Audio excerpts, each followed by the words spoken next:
Very good morning to all my dear friends. मैं हूं Prashant Mavani. I hope you are good. आज 16 मार्च 2021 है, दिन है ट्यूसडे। जॉर्ज वॉशिंगटन कहते हैं, it is far better to be alone than to be in a bad company. एक बुरे व्यक्ति के साथ बैड कंपनी से तो अच्छा है कि आप अकेले रहें। Keep this thing in mind. आप जिस प्रकार के लोगों के साथ उठेंगे बैठेंगे, उस प्रकार के आप भी बनने लगेंगे। ये एक प्योर साइंटिफिक चीज़ है, right? It is a science. एक विज्ञान है कि हम एक दूसरे को कॉपी करते हैं। इमोशंस भी कॉपी होते हैं। बहुत सारी दूसरी चीज़ें जो हैं वो ऑटोमेटिकली हम एक दूसरे से सीखते हैं। तो if you hang around with negative people, आप भी नेगेटिव हो जाएंगे। If you hang around with good positive people, उसकी इम्पैक्ट आपके ऊपर देखने को मिलेगी। डियर फ्रेंड्स, आज हमारे टेबल के ऊपर 3 इंटरेस्टिंग टॉपिक्स हैं। तीनों के तीन द हिंदू न्यूज़पेपर में से हैं। कुछ इंपॉर्टेंट फाइनेंशियल न्यूज़ भी हैं जिसको हम डिस्कस करेंगे। लेकिन उससे पहले डियर फ्रेंड्स, एक complete online smart course UPSC के लिए अवेलेबल है। As you can see on your screen, right, ये हैं कोर्स के फीचर सब्जेक्ट्स, ये हैं कोर्स के इंटरेस्टिंग फीचर्स। अगर आप डेमो वीडियो देखना चाहते हैं, चेकआउट studyaq.com या फिर हमारे मोबाइल ऐप को डाउनलोड करें।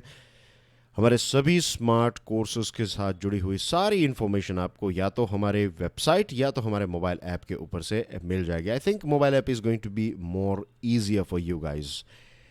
आज के लेक्चर की पीडीएफ को डाउनलोड करने के लिए check out my Telegram channel. You can follow me on Facebook. कल जो मैंने प्रश्न पूछे थे उनके आंसर्स आपकी स्क्रीन के ऊपर हैं। Please check your answer. और वे सारे स्टूडेंट्स जो आंसर्स नहीं लिखते हैं तो क्या कर रहे हैं आप? You have to take part in it, right. ये उन स्टूडेंट्स के लिए नहीं है जो आंसर्स लिखते हैं, ये आपके लिए भी है, राइट। तो डोंट फील शाय। अगर कई लोगों को शर्म आती है कि मेरा आंसर राइट होगा रॉन्ग होगा, ये सारी चीज़ें जस्ट फॉरगेट अबाउट इट। यहाँ पर मैं आपको कभी जज नहीं करूँगा कि आपका आंसर राइट है या wrong, right. My focus is your continuous development.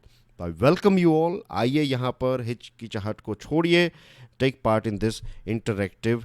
Comment section में अपना आंसर जो है वो ज़रूर लिखिएगा। Name the first Indian fencer to qualify for 2021 Tokyo Olympics. नाम बताइए।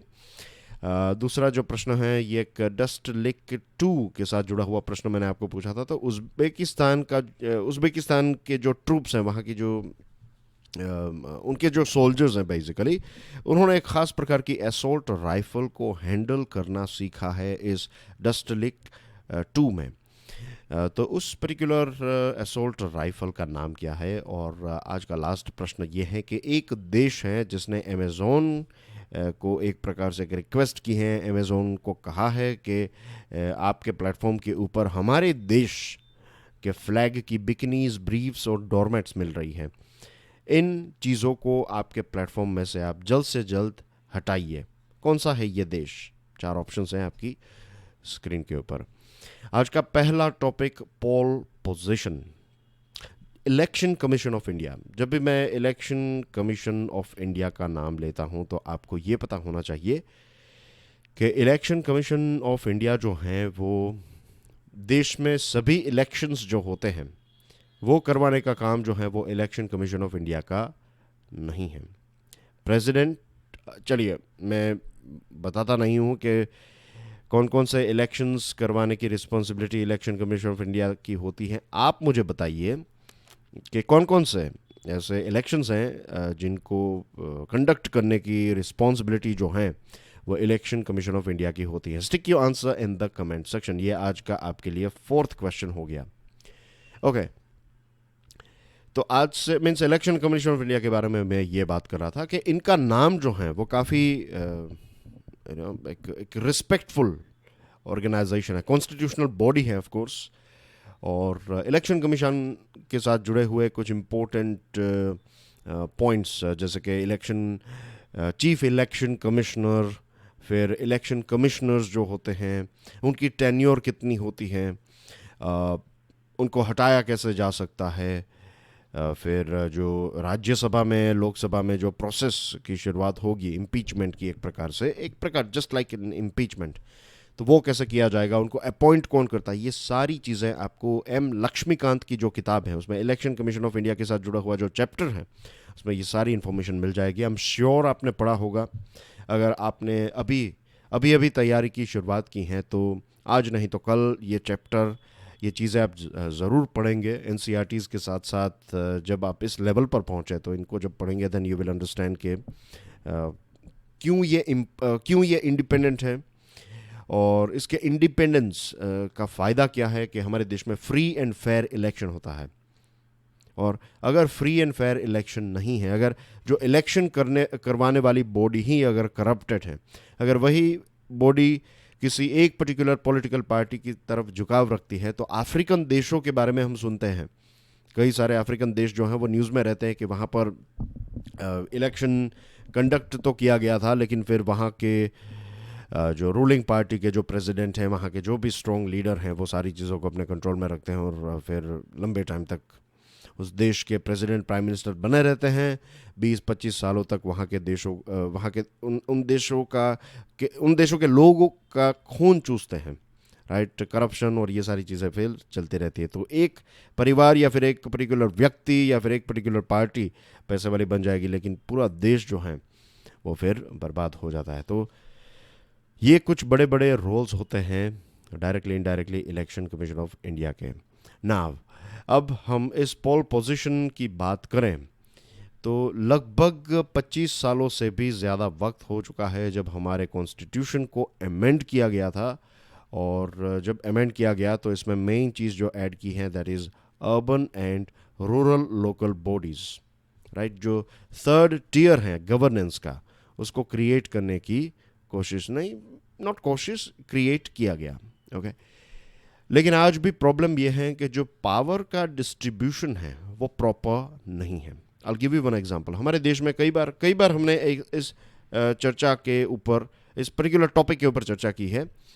और हमारे देश में जो बड़े बड़े शहर हैं, as you know dear friends, ये एक सोचने वाली बात है, इस आर्टिकल का पार्ट नहीं है, but I want you guys to think about it.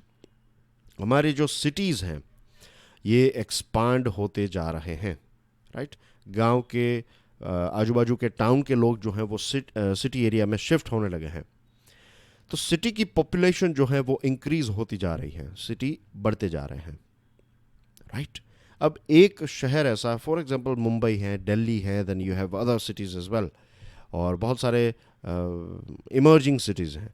तो इन सिटीज़ में पॉपुलेशन इतनी है कि कुछ डिस्ट्रिक्ट्स की पॉपुलेशन को आप देखें तो सिर्फ एक सिटी में इतनी पॉपुलेशन रहती है। नाउ द थिंग इज कि यहाँ पर जो मेयर्स होते हैं, सिटी का जो मेयर है उसके पास हमारे देश में इतना कोई ख़ास पावर नहीं है। सारी चीज़ें जो हैं वो चीफ मिनिस्टर की ऑफिस, या फिर चीफ मिनिस्टर जो है that is the strongest person in state. हमारे राज्य में सबसे स्ट्रॉन्ग अगर कोई व्यक्ति है तो दैट इज़ चीफ मिनिस्टर। सबसे बड़ा लीडर राज्य लेवल पर अगर कोई है तो that is chief minister.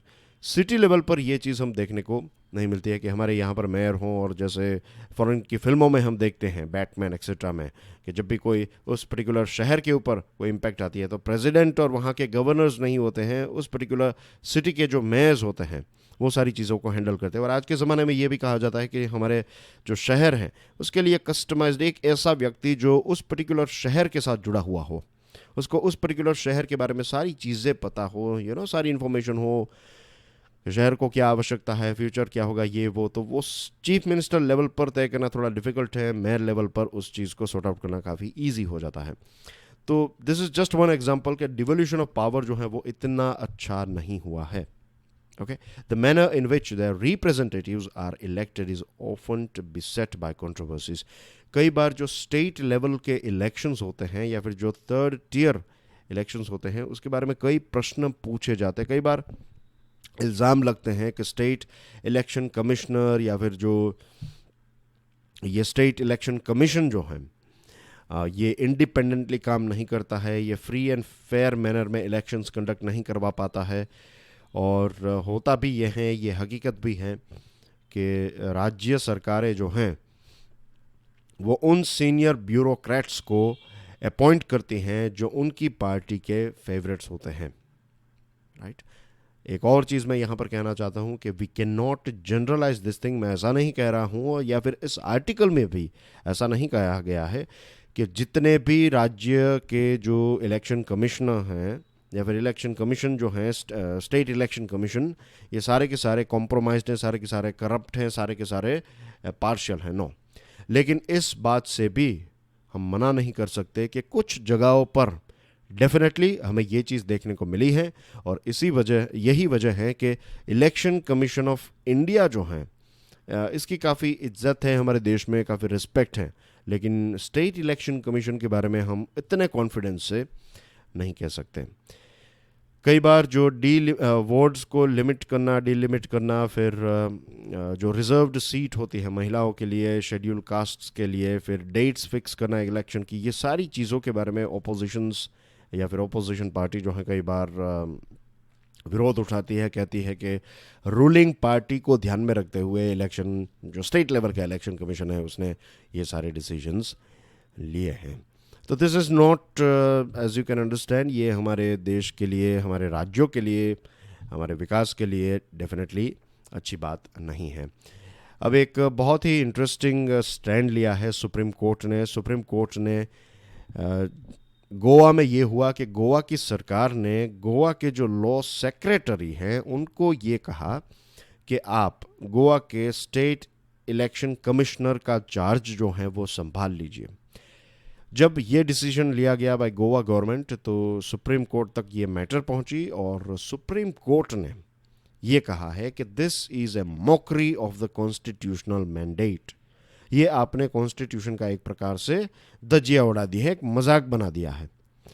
Law secretary जो हैं वो स्टेट इलेक्शन कमीशन की ऑफिस को भी संभालेंगे। क्लियरली गवर्नमेंट का एक व्यक्ति जो है वो लेकिन स्टेट इलेक्शन कमिश्नर के तौर पर काम करेगा।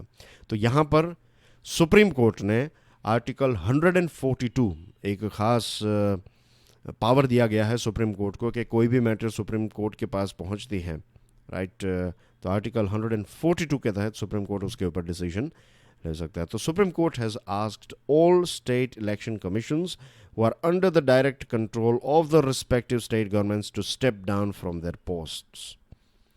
कोई ऐसा व्यक्ति जो स्टेट गवर्नमेंट के डायरेक्टली नीचे हैं, या फिर स्टेट गवर्नमेंट ने आपको इस प्रकार से अपॉइंट कर दिया है, तो आप अपनी पोजीशन से स्टेप डाउन कर जाइए, ये सुप्रीम कोर्ट ने कहा है। The verdict will help secure the independence of SECs in the future. ये एक बहुत ही इंटरेस्टिंग, बहुत ही इंपॉर्टेंट वर्डिक्ट दिया है सुप्रीम कोर्ट ने, एंड आई एम श्योर कि इसके ऊपर और डिबेट और इसके ऊपर और कुछ बदलाव आएंगे, ताकि हमारा जो स्टेट इलेक्शन कमीशन है वो भी इलेक्शन कमीशन ऑफ इंडिया की तरह इंडिपेंडेंट हो जाए। तो this is a very good move by supreme court. फिर दूसरा जो आर्टिकल है, global leader in the post Covid era. Ramesh Pokhriyal Nishank जो हमारे एजुकेशन मिनिस्टर हैं,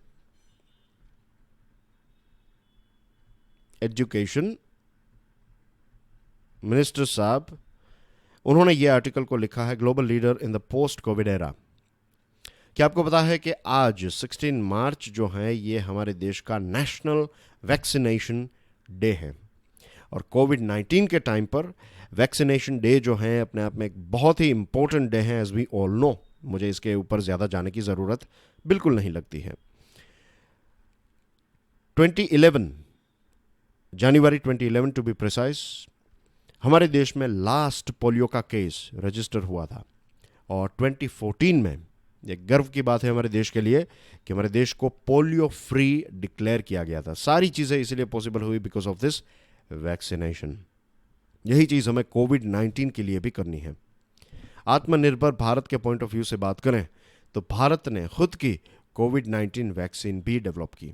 जस्ट रिमेंबर, 1 साल पहले की बात है जब कोविड का कहर चल रहा था, तो उस टाइम पर ऐसा लग रहा था कि क्या हमारा देश means is it even possible. हम तो ये समझ रहे थे कि हमें तो किसी UK, France, Germany, Canada, Australia, Japan, South Korea, then you have America, दूसरे ऐसे देशों के ऊपर देखना पड़ेगा, और उनसे वी हैव टू वेट कि वो कोई दवाई बनाए और वो दवाई का एक फार्मूला हमें दे, और फिर वो दवाई को हम यहाँ पर प्रोड्यूस करें, डिस्ट्रीब्यूट करें। ऐसी चीज़ें लग रही थी, लेकिन बहुत सारे लोगों के लिए ये काफ़ी सरप्राइजिंग बात हुई। कई सारे लोगों के लिए it's not surprising at all, क्योंकि उनको पता है कि भारत एक लेवल तक पहुंचने लगा है, एक हाइट तक पहुंचने लगा है। तो हमारे देश ने खुद ने एक कोविड-19 की वैक्सीन डेवलप की, और हेल्थ मिनिस्ट्री और फैमिली वेलफेयर ने भी काफ़ी अच्छा काम किया है कोविड-19 के टाइम पर। और ये कोविड-19 वैक्सीनेशन ड्राइव चल रही है। जैसे कल मैं आपको कह रहा था कि अभी फ़िलहाल मुझे थोड़ा स्लो लग रहा है जिस प्रकार से वैक्सीनेशन जा रहा है, लेकिन आई एम श्योर कि इंडिया का हर बार ये होता है कि स्टार्टिंग में थोड़ा बहुत स्लो होता है और उसके बाद हम पिकअप पकड़ लेते हैं। तो लेट्स होप कि फ्यूचर में ये जो स्टार्टिंग का जो एक रनवे के ऊपर जो हमारा प्लेन दौड़ रहा है उसके बाद टेक ऑफ करेगा, तो आई एम श्योर फ्यूचर में हम डायरेक्टली टेक ऑफ करना भी सीख जाएंगे, तो यस, इंडिया ने कोविड-19 की वैक्सीन बनाई, और सिर्फ हमारे लिए नहीं, हम दूसरे देशों को भी ये वैक्सीन प्रोवाइड कर रहे हैं। दिस इटसेल्फ इंडिकेट्स कि हम एक ग्लोबल प्लेयर हैं। शशि थरूर साहब ने एक आर्टिकल के माध्यम से ये कहा है, और कल मेरे एक कलीग ने मीन्स आज एक वीडियो भी आएगा, जिस वीडियो में आई थिंक लॉन्च हो चुका है as we are speaking now. तो ये जो है, ये टॉपिक जो है, इसमें बेसिकली ये है कि ये कोविड-19 वैक्सीनेशन से ये वैक्सीन डिप्लोमेसी जो है, ये हमारे लिए एक टिकट भी है for United Nations security council. एक इतने मुसीबत वक्त में भारत ने जो रोल प्ले किया है, तो डेफिनेटली हमें एक यूएनएससी का परमानेंट मेंबर जो है वो, उसके लिए हम एलिजिबल डेफिनेटली बनते हैं। दूसरे भी हमारी क्वालिटीज़ हैं, लेकिन ये कोविड-19 में जो दवाइयाँ प्रोवाइड कर रहे हैं, that itself is a big thing. While developed countries engaged in vaccine nationalism, मैंने आपको बताया था कैसे वैक्सीन नेशनलिज्म काम करता है, कैसे जिनके पास पैसे हैं वो एडवांस में ऑर्डर्स दे रहे थे, लेकिन डेवलपिंग देशों की चिंता बहुत सारे देशों ने छोड़ दी, लेकिन भारत ने ये चीज़ मेंटेन की। भारत को फार्मेसी ऑफ द वर्ल्ड कहा जाता है। दुनिया में सबसे ज़्यादा दवाई प्रोड्यूस करने की कैपेसिटी जो है वो डेफिनेटली हमारी है, और हम दवाई जो है वो पता है कितने देशों को, लगभग 70 देशों को हमने दवाइयाँ जो हैं ये कोविड-19 के साथ जुड़ी हुई वो प्रोवाइड की हैं। याद कीजिए, जब लॉकडाउन वाली सिचुएशन चल रही थी तो उस टाइम पर जो दूसरी दवाइयाँ थी, जेनेरिक मेडिसिन्स थी, ये सारी चीज़ें हमने दूसरे देशों को पहुंचाई। यूएसए जैसे देशों, अफ्रीकन देशों को फ्री में ये सारी चीज़ें प्रोवाइड की। और इसके अलावा हमने कोविड-19 टेस्ट किट डेवलप की, वेंटिलेटर्स यहाँ पर डेवलप हुए, और ड्रोन्स डेवलप हुए, पीपीई किट्स और मास्क हमने यहाँ पर प्रोड्यूस करने की शुरुआत की, और ये सारी चीज़ें भी हम एक्सपोर्ट करने लगे, गिफ्ट में देने लगे, मदद करने लगे देशों की, एक्सेट्रा। नई एजुकेशन पॉलिसी जो है वो इन्हीं सारी चीज़ों को एक नई दिशा देने का काम करने वाली है।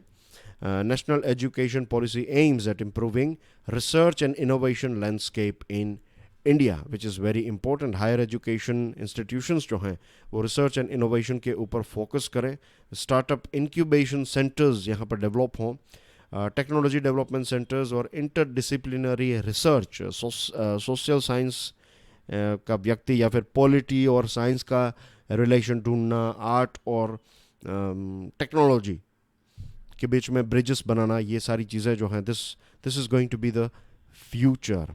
और हमारे देश ने 50,000 करोड़ रुपए जो हैं वो एनआरएफ के लिए रखे हैं बजट में। NRF is national research foundation. Before the commencement of the next academic session 2021-2022, the National Research Foundation NRF will be established under the principal scientific advisor, which will transform India's research culture. I'm glad that an outlay of 50,000 crore for the next 5 years has been allocated for the NRF in the budget. ये National Research Foundation जो है वो directly principal scientific adviser के तहत उनके निगरानी में इसको एस्टाब्लिश किया जाएगा, और हमारे देश में रिसर्च कल्चर को प्रमोट करने का काम करेगा। हर साल के 10,000 रुपये, you can say right, next 5 years के लिए 50,000 रुपये इसके लिए अलॉट किए गए हैं। तो भारत ने जो रोल प्ले किया है कोविड-19 टाइम पर, जो रोल हम प्ले कर रहे हैं, ये ऑफकोर्स हमारी रिस्पेक्ट और हमारी जो एक हमारा सम्मान जो है हमारे देश का, वो डेफिनेटली इंक्रीज कर रहा है। A giant leap for the Quadrilateral Security Dialogue Summit, prime minister level की एक मीटिंग हुई। ये आर्टिकल लिखा है राजीव भाटिया साहब ने, फॉर्मर एम्बेसडर हैं, म्यांमार के एम्बेसडर रह चुके हैं, द हिंदू में कई बार आर्टिकल्स लिखते हैं। तो 12 मार्च को ये जो मीटिंग हुई क्वाड की, that was a very big milestone, एक बिग माइलस्टोन ऑफ कोर्स। 2004 में जब सुनामी आई इंडियन ओशन में, तो उस टाइम पर क्वाड के देश जो हैं, उस टाइम पर क्वाड जैसी कोई चीज़ नहीं थी, लेकिन ये सारे देशों ने मिलकर जो है वो एक ग्रुप बनाने की बात कही 2006-8 में। ये सारी चीज़ों के बारे में डिस्कशन होने लगी, लेकिन उस टाइम पर चाइना ने ऑब्जेक्ट किया। चाइना ने कहा कि आप ये this is not right and आप ये क्यों कर रहे हैं, एक्सेट्रा एक्सेट्रा। और फिर ये आइडिया जो है वो वीक हो गया, और उस टाइम पर चाइना इतना हॉस्टाइल भी नहीं था, उतना एग्रेसिव नहीं था। लेकिन 2017 तक पहुंचते पहुंचते बीजिंग का जो बिहेवियर है वो काफ़ी हॉस्टाइल होने लगा। चाइना काफ़ी एग्रेसिव तरीके से दूसरे देशों के साथ बिहेव करने लगा, including Australia, Japan, USA, India के साथ तो 2020 में क्या हुआ हम सब जानते हैं। तो ये सारी चीज़ों ने एक ग्लू के तौर पर, मैंने कई बार ये शब्द का इस्तेमाल किया है, इज़न्ट इट, ग्लू, कि चाइना जो है, China is a glue for quad देश। ये क्वाड देश, ये 4 देश कभी नहीं मिलते अगर चाइना नहीं होता। तो चाइना इज़ लाइक ये एक फेविक्विक, फेविकॉल की तरह है, ये सारे देशों को जोड़ रहा है। आप कुछ गलत कर रहे हैं, इसकी वजह से जो दूसरे लाइक माइंडेड देश हैं वो एक साथ मिलने लगे हैं, दे आर कमिंग टुगेदर, तो ये सिचुएशन हो रही है। Okay, now foreign ministers of Quad met thrice between 2019 and February 2021। ये जो समय है सितंबर 2019 से फरवरी 2021 का, तो इसमें क्वाड मिनिस्टर्स के बीच में 3 बार मीटिंग हुई, और इसमें फाइनली हमें देखने को मिला कि 12 मार्च को एक प्राइम मिनिस्टर या फिर समिट लेवल की एक मीटिंग हुई, एक समिट हुई। A more sophisticated approach is being invented with enhanced emphasis by the US on carrying its allies and strategic partners together। अब जो बाइडन साहब के तहत जो बाइडन की जो सरकार है या फिर एडमिनिस्ट्रेशन है, ये क्वाड को एक नेक्स्ट लेवल पर ले जाने की कोशिश करेंगे।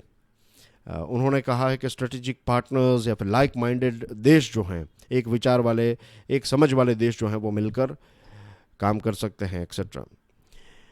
यूएसए और जापान को खुश रखने के लिए क्वाड के स्टेटमेंट में हमें free and open Indo Pacific पढ़ने को मिलता है, और इंडिया और ऑस्ट्रेलिया जैसे देशों को खुश रखने के लिए free, open, inclusive, healthy, anchored by democratic values and unconstrained by cohesion, ये सारे शब्द हमें पढ़ने को मिलते हैं। तो क्वाड जो है वो बहुत ही मीन्स चाइना का इस्तेमाल नहीं किया, चाइना शब्द का इस्तेमाल नहीं किया, जिसको सी वर्ड कई बार कहते हैं, तो सी वर्ड का इस्तेमाल नहीं किया। सिक्योरिटी चैलेंजेस और rule based maritime order in East and South China Sea, ये सारी चीज़ों के बारे में बात हुई, लेकिन ऐसा नहीं कहा कि हमें चाइना के विरोध में जाना है, तो ये एक प्रकार की अब नई मैच्योरिटी दिखाता है। क्वाड ने यह भी कहा कि इंडो पैसिफिक रीजन में रहने वाले लोगों का दिल और दिमाग जीतने की कोशिश जो है वो क्वाड करेगा।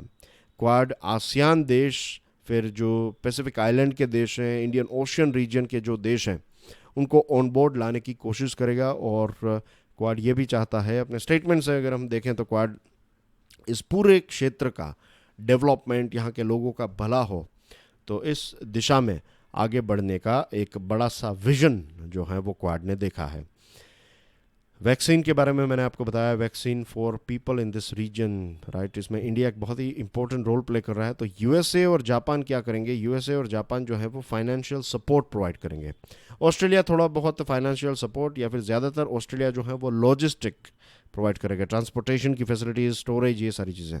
और भारत जो है वो अपनी मैन्युफैक्चरिंग कैपेसिटी का कंट्रीब्यूशन देगा। तो ये 4 देश जो हैं वो मिलकर डेफिनेटली इस पूरे क्षेत्र में वैक्सीन प्रोवाइड कर सकते हैं, और 1 बिलियन वैक्सीन जो है वो बनाने का इरादा है बाय 2022।